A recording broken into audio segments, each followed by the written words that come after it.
There is an object in the universe that does not reflect light, does not emit light, and warps the fabric of reality so severely that even time breaks down in its presence.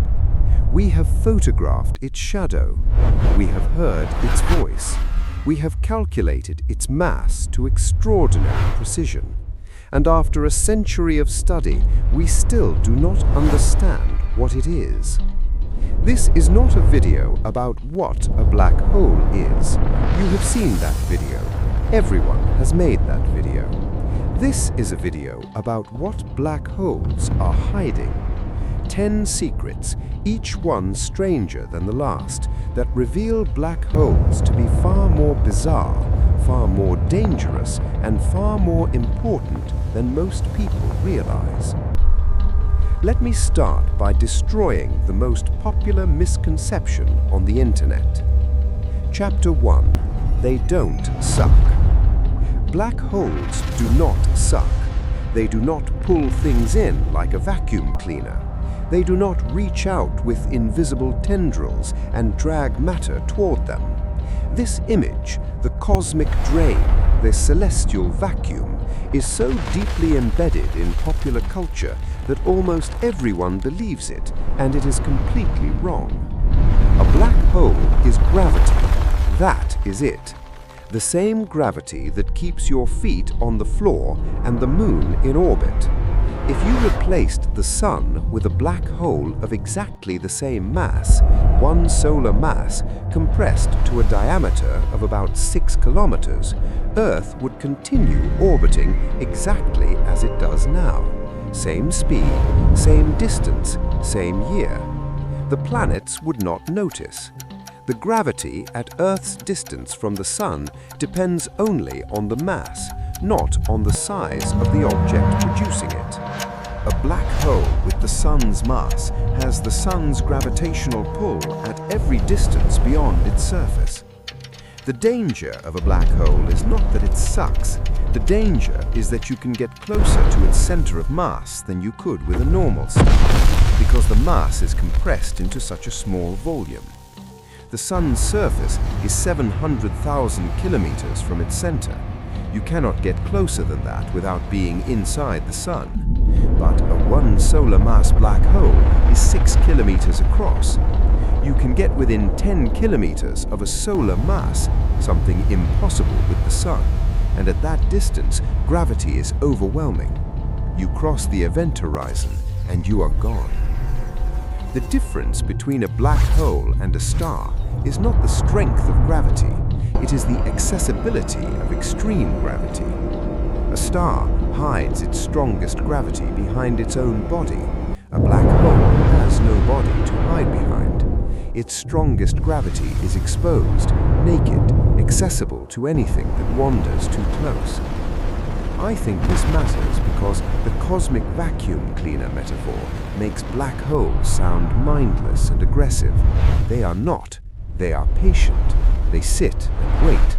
They do not chase. If nothing comes close, they do nothing.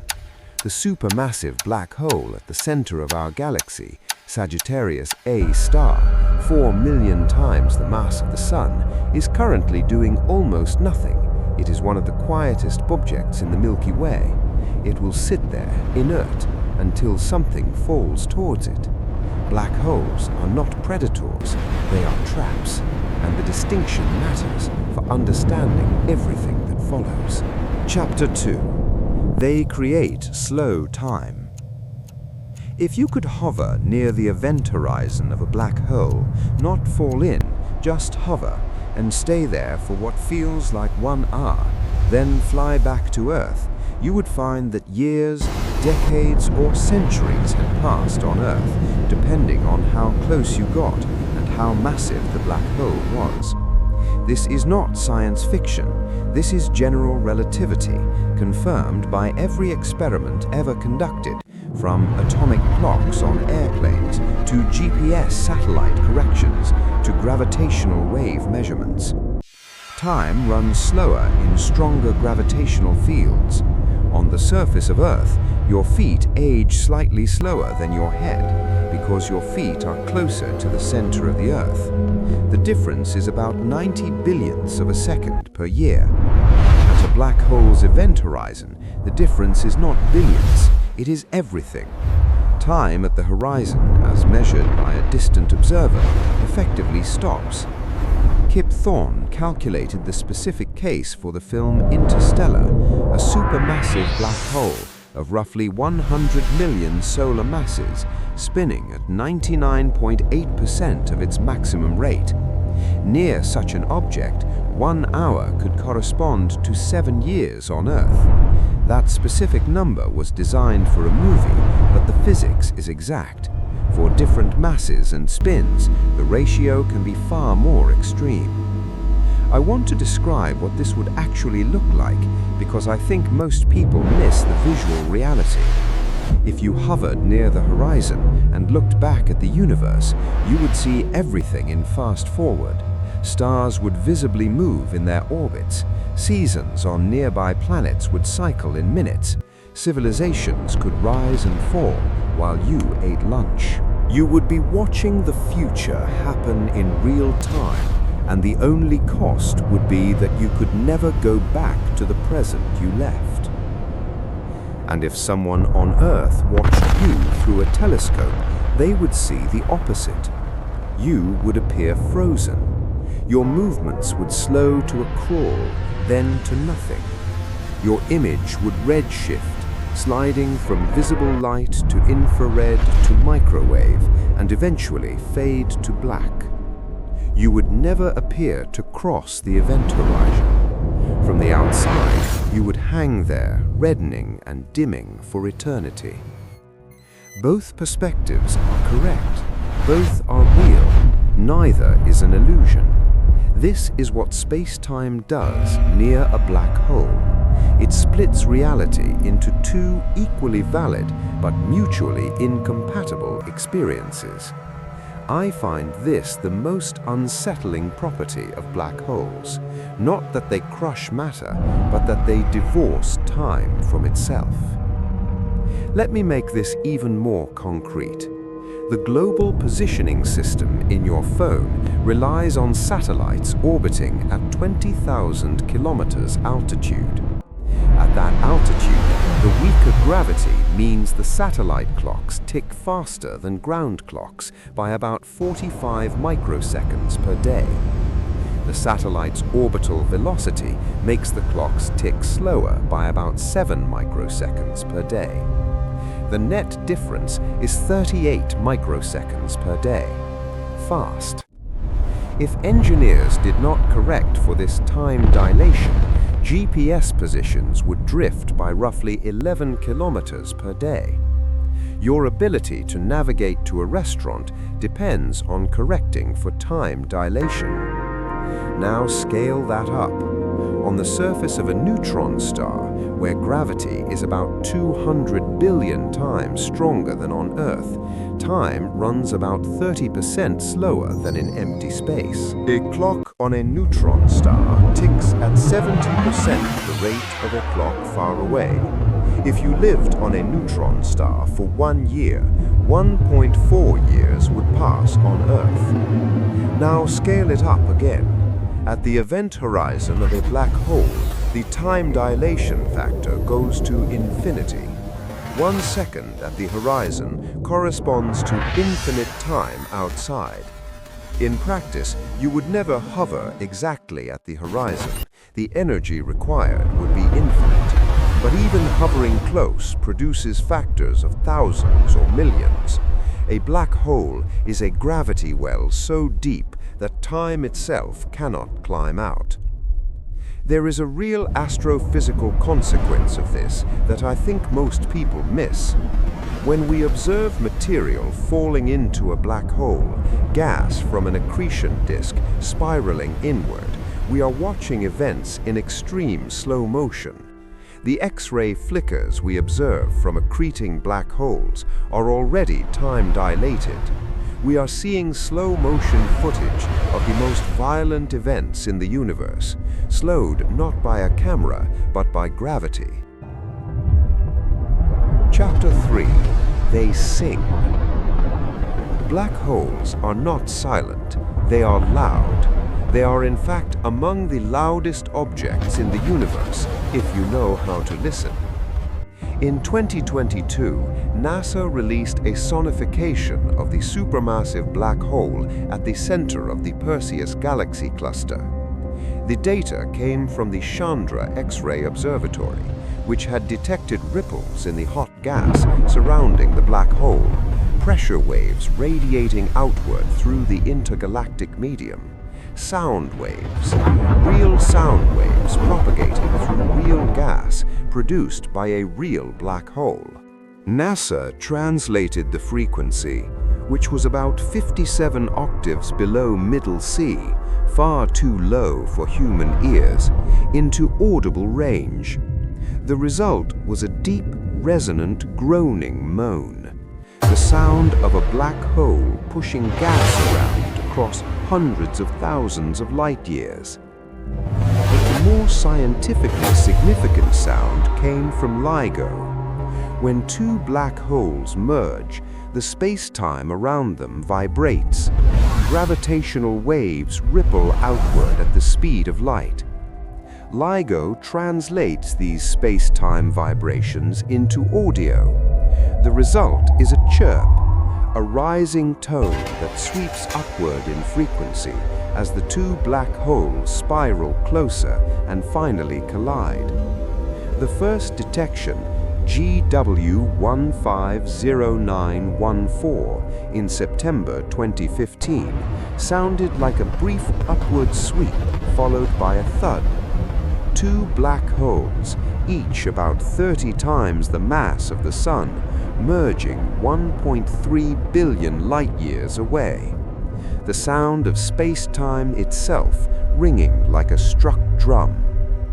In July 2025, LIGO detected something unprecedented. The event, designated GW231123, was the merger of two black holes, each exceeding 100 solar masses, the most massive collision ever confirmed. The resulting black hole was roughly 225 solar masses, spinning at 4 million times Earth's rotation rate. And here is the part that keeps physicists awake. The ringdown, the sound the new black hole makes as it settles into a stable shape after the merger, contained tones that did not match theoretical predictions. The standard model of black hole ringdown says the tones should correspond to specific frequencies determined by the mass and spin.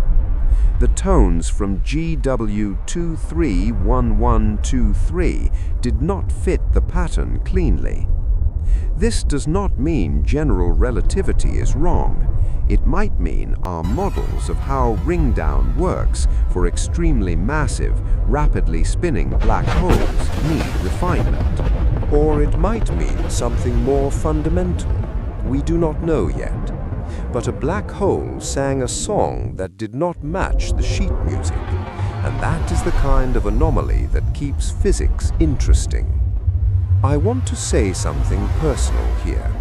When I first heard the sonified gravitational wave chirp, the actual audio file from LIGO, it was one of the few times in my life that a piece of data made me emotional. It is the sound of two objects, each more massive than the Sun, spiraling into each other at half the speed of light and merging. The event released more energy than all the stars in the observable universe combined for a fraction of a second, and we heard it from a billion light-years away through vibrations in space-time itself. If that does not make you feel something, I do not know what would. Chapter 4. They are too big, too early. In August 2025, a team using the James Webb Space Telescope announced the discovery of the oldest confirmed black hole ever found. Designated Capers LRD Z9, It existed less than 500 million years after the Big Bang. It had a mass of roughly 38 million solar masses, and it should not exist. Here's the problem. In the standard model of black hole formation, stellar mass black holes form when massive stars collapse at the end of their lives. These start at perhaps 5 to 50 solar masses. To grow from 50 solar masses to 38 million, a black hole needs to consume matter. But there are physical limits on how fast a black hole can eat. The Eddington limit, the point at which radiation pressure from infalling matter pushes back against new material trying to fall in, caps the growth rate.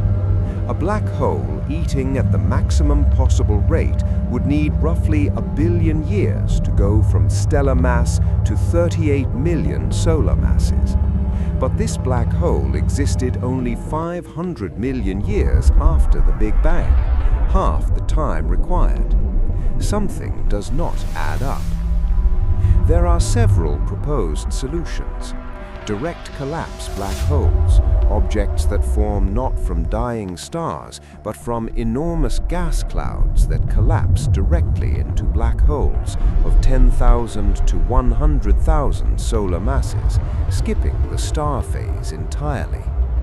Primordial black holes, formed in the extreme density fluctuations of the first second after the Big Bang, potentially already massive.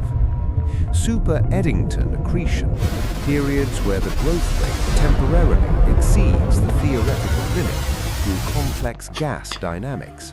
Or mergers, multiple smaller black holes combining into larger ones faster than accretion alone would allow. JWST has made this problem acute by discovering dozens of these unexpectedly early, unexpectedly massive black holes. They are found inside a new class of objects called little red dots, compact, extremely bright galaxies at high redshift that appear red because their light has been stretched by the expansion of the universe. Some of these little red dots may not be galaxies at all.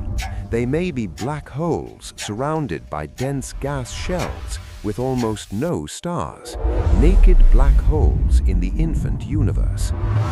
In January 2026, a team using JWST published a study revealing that the early universe was even stranger than the little red dots suggested. They found blue monsters, ultra-bright, ultra-blue galaxies in the first billion years, producing stars at rates hundreds of times higher than the modern Milky Way. Some of these blue monsters appear to host central black holes that are far too massive for their host galaxy's mass. The ratio of black hole to galaxy mass is off by factors of 10 to 100 compared to the local universe. Either the black holes grew first and the galaxies followed, or our entire model of co-evolution between black holes and galaxies is wrong.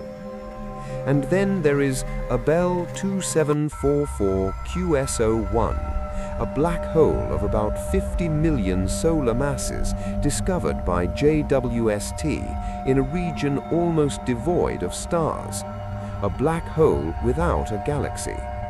This object is a candidate for something theorists have speculated about for decades but never observed: a primordial black hole, formed not from a collapsing star but from density fluctuations in the first second after the Big Bang. If confirmed, it would be the first direct evidence that the Big Bang itself produced black holes, objects that have been lurking in the universe since before the first star ever formed. I find this deeply exciting because it means our model of how the first structures in the universe formed is incomplete. The early universe was wilder than we thought. It produced monsters faster than our theories can explain. And JWST is only beginning its survey. The catalogue of impossible black holes is growing every month. Chapter 5. They wander. Not all black holes sit politely at the centers of galaxies. Some are loose. They have no host, no accretion disk, no jets, no visible sign of their existence. They are dark, massive, and moving through the galaxy at hundreds of kilometers per second. They are called rogue black holes, and there may be hundreds of millions of them in the Milky Way alone. How do rogue black holes form? When two galaxies merge, their central supermassive black holes eventually find each other and combine. But the merger is not clean. Gravitational wave emission during the final in-spiral can be asymmetrical, more energy radiated in one direction than another. This gives the merged black hole a kick, a recoil velocity that can reach thousands of kilometers per second. If the kick exceeds the escape velocity of the galaxy, the black hole is ejected into intergalactic space. If the kick is smaller, the black hole remains in the galaxy, but on a wild orbit, unbound to any stellar system, a rogue. Stellar mass rogues also exist. When a massive star in a binary system explodes as a supernova, the explosion can be asymmetrical, kicking the resulting black hole out of the binary and into the galaxy.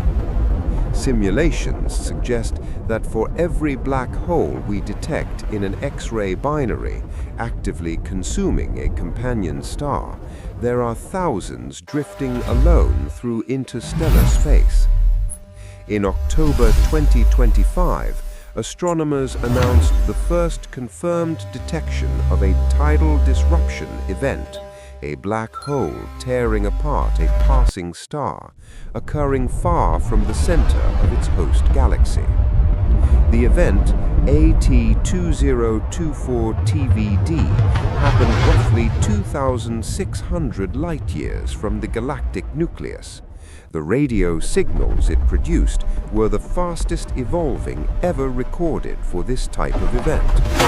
This is strong evidence for a supermassive rogue, a black hole millions of times the Sun's mass, lurking far from where it should be.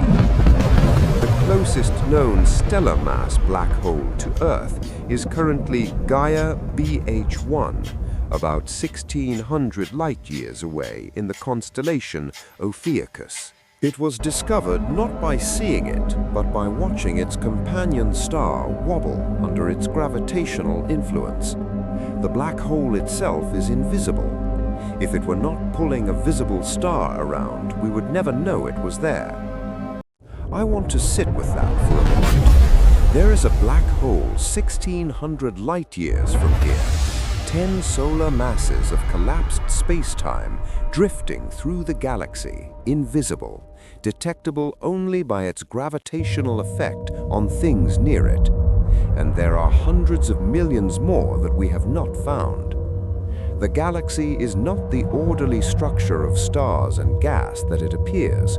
It is a minefield of invisible gravitational traps scouted by billions of years of stellar evolution and galactic mergers. Most of them will never eat anything, and we will never know they exist.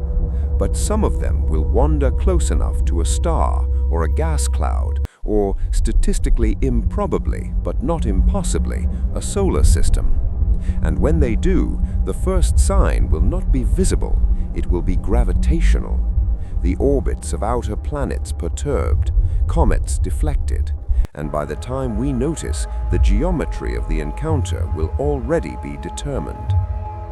I do not lose sleep over rogue black holes. The galaxy is enormous and they are sparse. The probability of one passing close enough to affect our solar system in the next billion years is vanishingly small. But vanishingly small is not zero.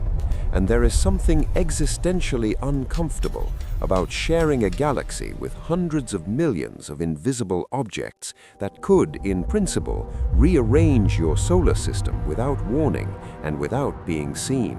Chapter 6. They break physics. General relativity, Einstein's masterpiece, the most precisely confirmed theory in the history of science, predicts its own failure inside a black hole.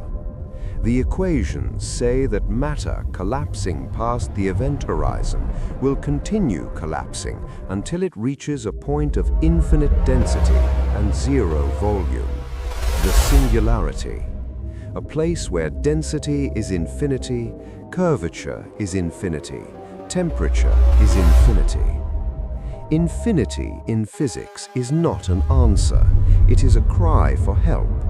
It means the theory has been pushed beyond its domain of validity. It means something is happening that the theory cannot describe. The singularity is not a prediction of what exists inside a black hole. It is a confession that general relativity does not know what exists inside a black hole. This is remarkable when you think about it. We have a theory that accurately predicts the bending of starlight around the sun to 1 part in a million, that predicted gravitational waves a century before they were detected, that predicted the exact shadow shape of M87 star before the Event Horizon Telescope photographed it.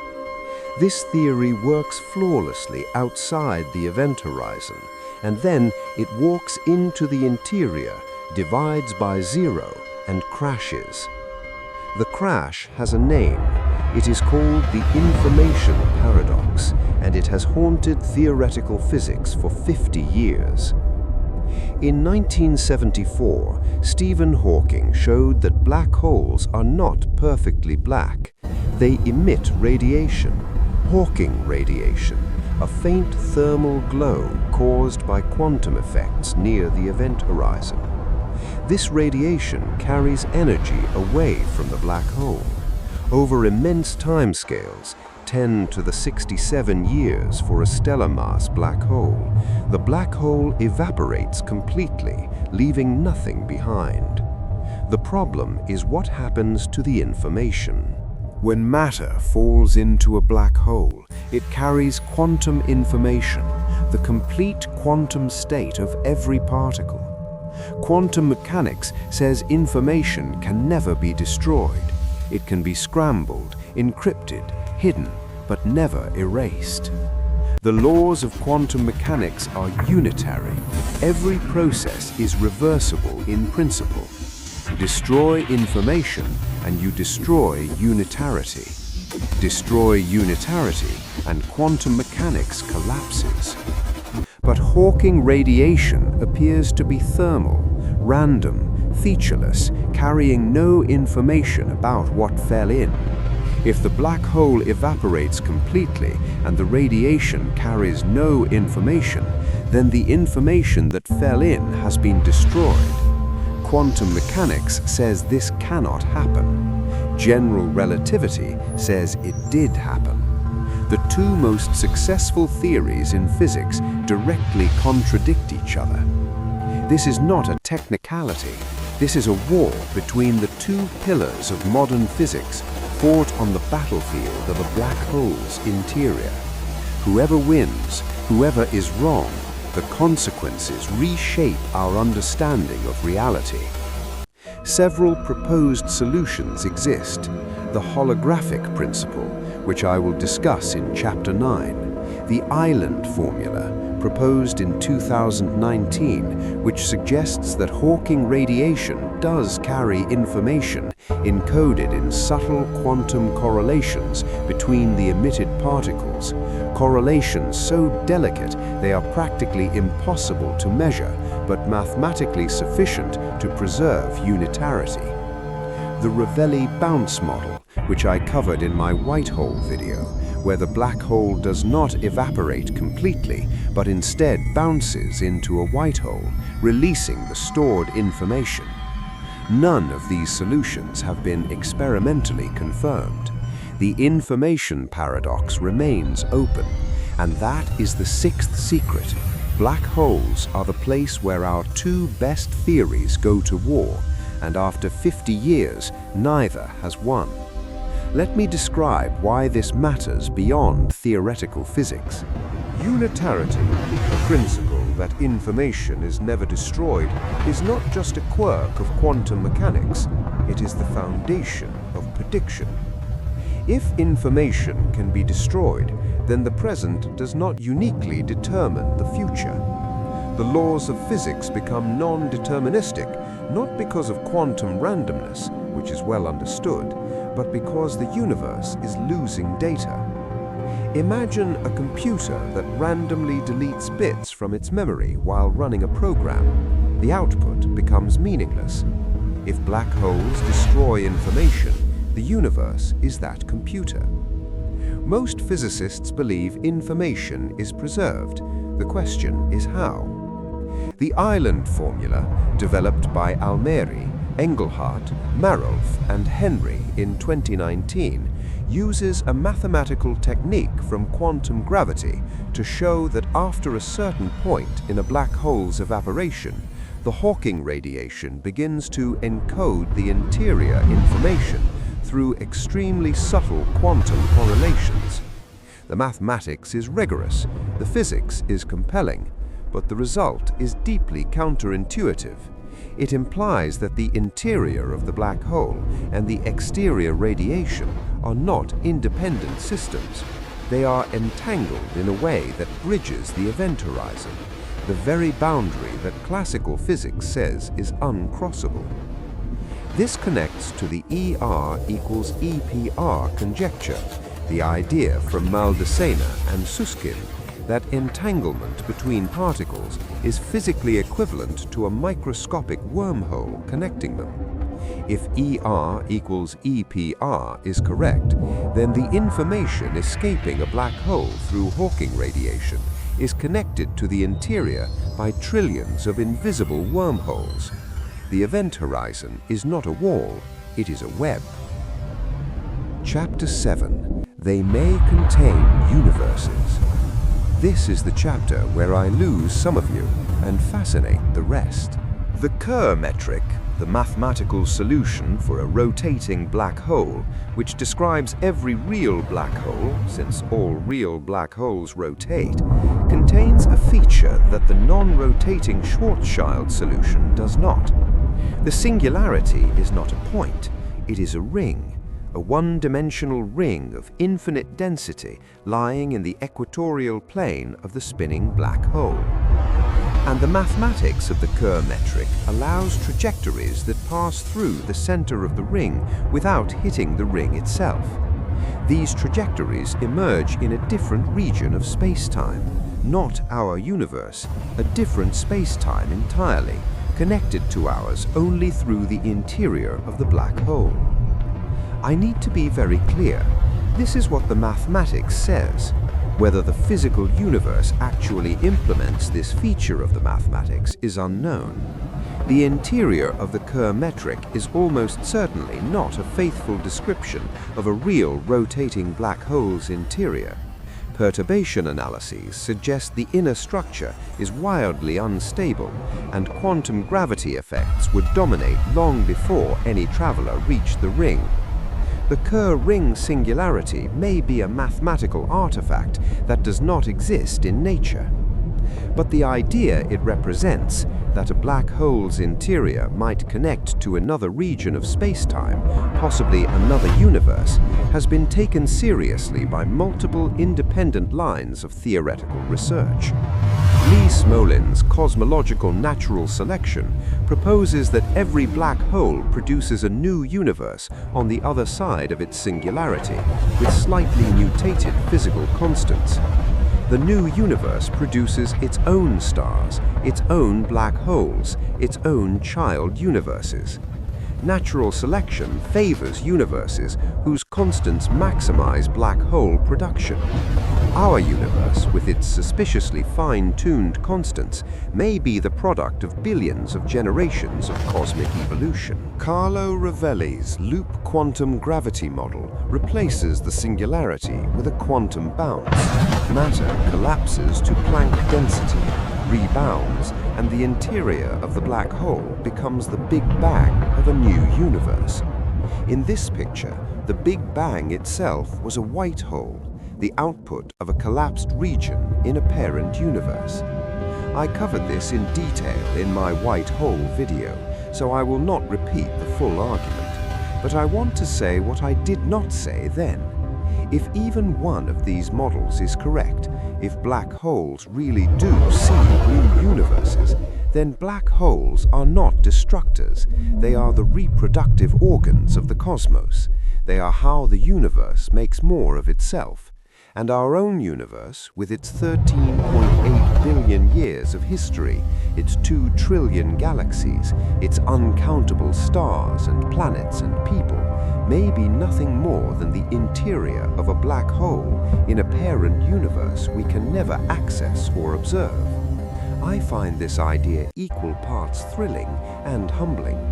Thrilling because it means the universe is self-creating, self-reproducing, possibly infinite in depth. Humbling because it means everything we know, everything we have ever observed, might be the contents of something that, from the outside, looks like a dark, inert, unremarkable, collapsed star. Chapter 8. They will be the last thing to die. The universe has a future. It is long, dark, and extraordinarily boring. I covered this in my video about how the universe dies, but the role of black holes in the far future deserves its own treatment. The last stars will burn out in roughly 10 to the 14th years, 100 trillion years from now. Red dwarfs, the smallest and most fuel-efficient stars, will be the last to go. When they die, the stelliferous era ends. No more starlight, no more nuclear fusion. The universe enters the degenerate era, a time of white dwarfs, neutron stars, and black holes, slowly cooling in a vast, dark void. White dwarfs will eventually cool to black dwarfs, objects so cold they approach the temperature of the cosmic microwave background and become essentially invisible. This takes roughly 10 to the 15th years. Neutron stars follow a similar trajectory, but black holes persist. A stellar mass black hole of about 10 solar masses will take roughly 10 to the 67 years to evaporate through Hawking radiation. A supermassive black hole like Sagittarius A star will take roughly 10 to the 87 years. The most massive black holes, the monsters at the centers of giant elliptical galaxies, hundreds of billions of solar masses, will take up to 10 to the 100 years. That is a 1 followed by 100 zeros, a Google years. For context, the current age of the universe is about 10 to the 10 years. The lifetime of the last supermassive black hole is 10 to the 100 years. The ratio between these two numbers has 90 digits. The universe's current age is not even a rounding error in the lifespan of the largest black holes. This means that the era in which black holes exist will be incomprehensibly longer than the era in which stars exist. Stars are a brief, bright phase, a flash of nuclear activity in the first fraction of a percent of the universe's total history. Black holes are the long game. They are the patient inheritors of a universe that used up its hydrogen in what, cosmically speaking, was a fit of enthusiasm. And when the last black hole finally evaporates, when the last Hawking photon escapes and the event horizon shrinks to nothing, and the black hole pops out of existence in a final burst of radiation, That will be the last macroscopic event in the history of the universe. After that, nothing happens, ever again. The universe continues to exist, but it contains nothing that changes, nothing that evolves, nothing that has a before and an after. Time becomes meaningless because there is nothing left to mark its passage. I think about this more than is probably healthy. The image of the last black hole evaporating, the last coherent structure in the universe dissolving into a spray of photons that disperse into an infinite, empty, cooling void, is the loneliest image I know. Not because it is dramatic, because it is not. It is quiet. It is slow. The last event is not an explosion. It is a fade. There is a remarkable paper from May 2025 from a team at Cornell that adds a new twist. They showed that a process analogous to Hawking radiation applies not just to black holes, but to all massive stellar remnants, neutron stars, white dwarfs, even ordinary stars. The timescale is even more extreme, roughly 10 to the 78 years for a stellar remnant to fully decay through this mechanism. But the implication is that nothing is permanent, not black holes, not neutron stars, not anything with mass. Everything eventually decays. Black holes are just the last to go because they are the most efficient structures in the universe, the most entropy per unit mass, the most stable configuration of matter and space-time. They are not eternal. They are just the longest-lasting things that will ever exist. Chapter 9. They may be holograms.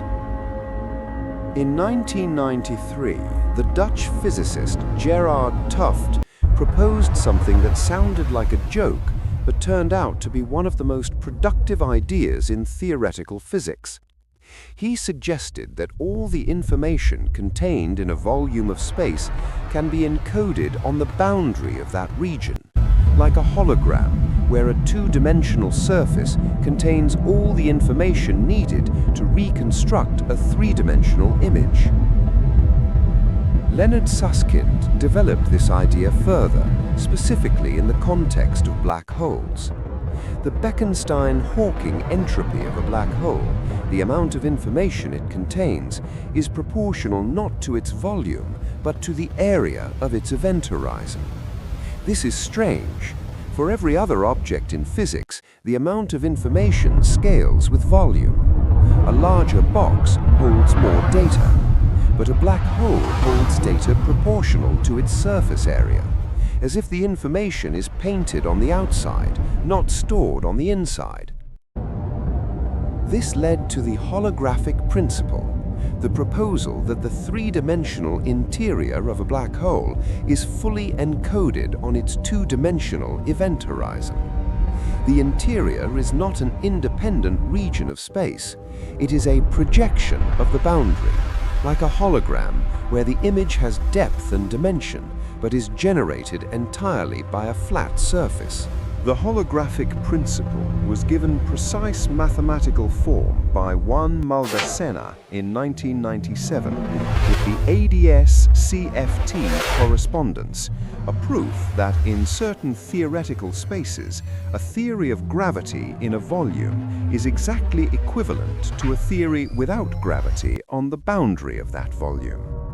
The two descriptions are not approximately equal, they are exactly equal.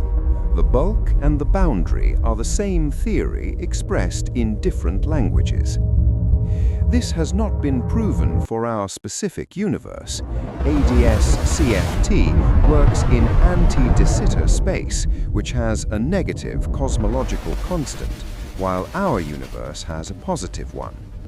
The extrapolation from ADS to our universe is an assumption, not a proof, but the mathematical structure is so elegant and so productive that most theoretical physicists believe some version of it applies to the real universe. If it does, then the implications are staggering. The interior of a black hole, the region behind the event horizon, The volume where the singularity lurks, the space that swallows everything, may not be inside anything. It may be a holographic projection from the surface. The three-dimensional trap is generated by a two-dimensional screen. And if black holes work this way, the entire universe might work this way. We might live in a hologram, and the first evidence for this came from studying the surface of a black hole. I do not know if the holographic principle is true. Nobody does. But I find it the most radical reimagining of reality that physics has ever produced, more radical than relativity, which changed our understanding of time, more radical than quantum mechanics, which changed our understanding of matter. The holographic principle changes our understanding of space itself, suggesting that the three dimensions we move through may be emergent, projected, not fundamental. And it came from studying black holes, not from philosophy, not from mathematics pursued for its own sake, from trying to count how many bits of data a black hole can hold. The most practical question you can ask about an object, how much information does it store, led to the most radical conclusion in the history of physics. The black hole did not give us the answer, it gave us a better question. And the question is, are the three dimensions of space an illusion?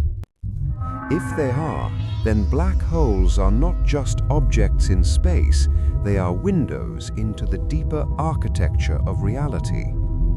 The event horizon is not just a point of no return, it is a screen on which the true nature of reality is written, in a language we are only beginning to learn to read. Chapter 10. The monster is sleeping in our house. Let me end where the story is closest to home.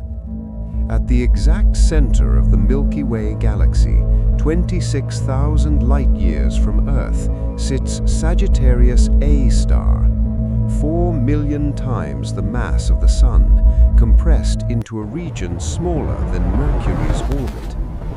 The event horizon is about 12 million kilometers in diameter. In astronomical terms, that is tiny.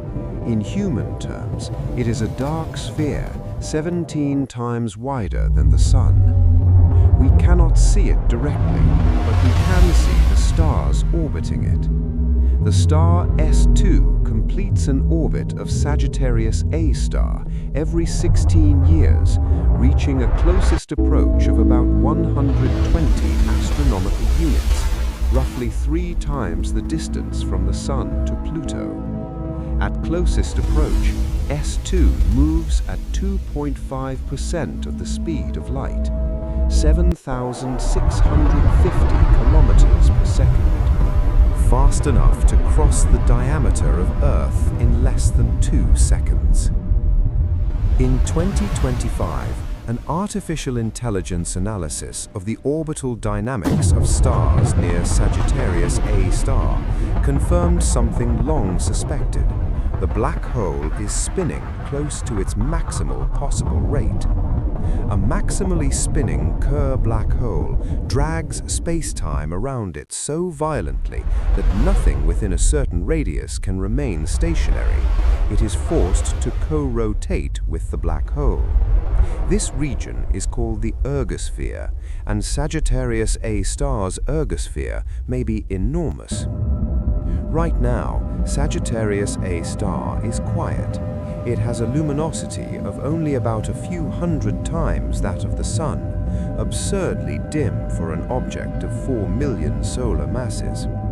By comparison, the quasar at the center of the galaxy 3C273 outshines its entire host galaxy by a factor of 1,000.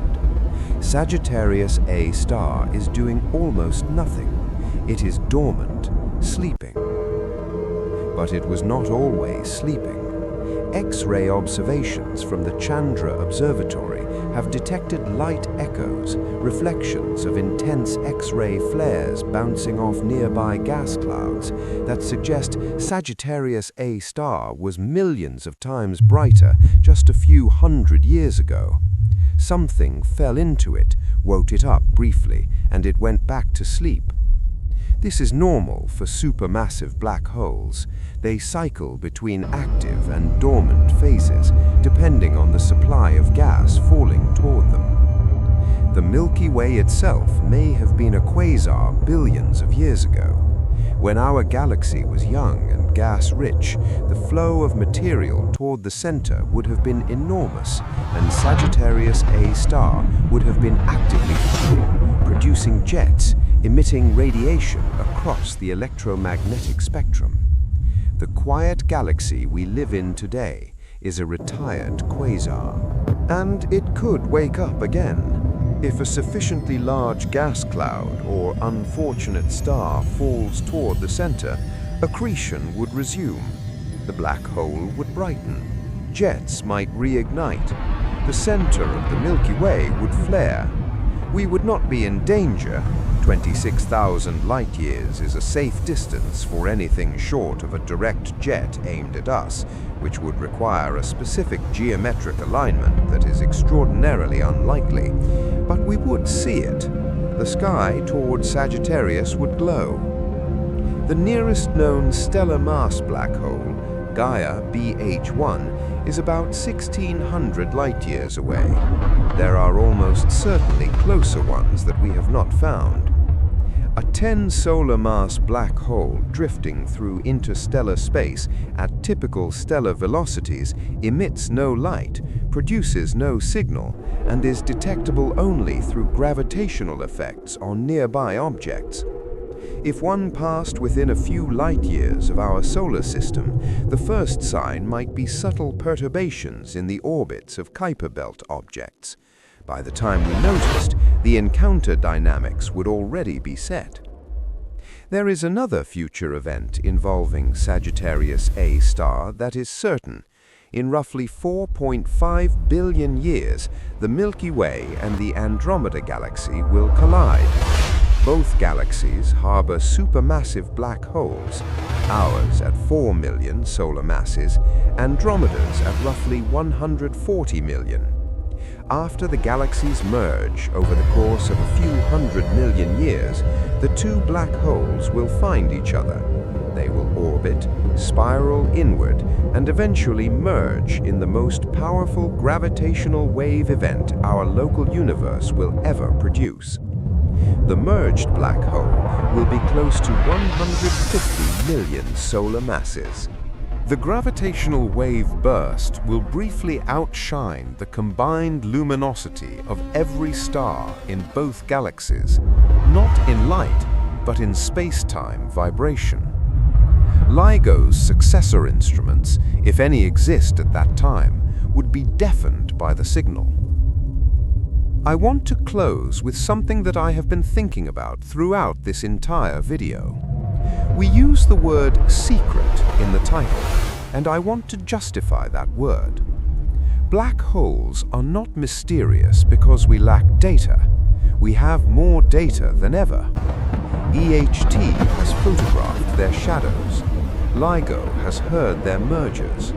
JWST has found them in the infant universe. Gaia has mapped the nearest ones. CHIME may be detecting their quantum bounces. We are swimming in black hole data. They are mysterious because the data reveals contradictions, singularities that cannot physically exist, information that cannot be destroyed but appears to be, objects too massive to have formed in the time available, songs that do not match the predicted notes, interiors that may be holograms, boundaries between our two best theories of reality. Black holes are where physics goes to be tested to destruction. They are the universe's quality control department. Every theory that enters a black hole either comes out stronger or breaks, and so far, every theory has broken. General relativity breaks at the singularity. Quantum mechanics breaks at the information paradox. Thermodynamics breaks at the entropy scaling. Our understanding of cosmic evolution breaks at the impossible early masses. This is not a failure of science, it is the frontier. The secrets of black holes are not the secrets of objects, they are the secrets of space-time, of information, of causality, of the nature of reality itself. And the fact that we know enough to identify the contradictions, to see exactly where our understanding fails, is the most extraordinary achievement of modern physics. We have 10 secrets, we have 0 complete answers, and every year the questions get sharper. I started this video by saying black holes are hiding things, but that is not quite right. Black holes are not hiding, they are exposing. They are exposing the limits of general relativity, the contradictions in quantum mechanics, the gaps in our cosmological timeline, the shallowness of our understanding of time, space, and information. Every secret in this video is not something a black hole is keeping from us. It is something a black hole is forcing us to confront.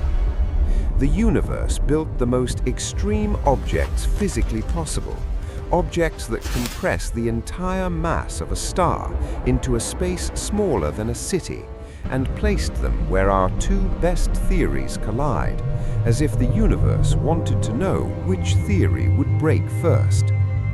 Black holes are the universe's stress test on physics, and physics, so far, keeps failing the test in fascinating ways. That is why I keep making videos about them, not because we have the answers, but because the questions are the most beautiful questions in science. What is time? What is information? What is inside? What came before? What comes after? Every one of these questions passes through a black hole on its way to an answer, and the answer is always deeper. The next video in this series goes deeper into one specific secret, the rogue black holes wandering through our galaxy. How many are there? How close is the nearest? How we hunt for invisible objects? And what happens when one of them finds something to eat?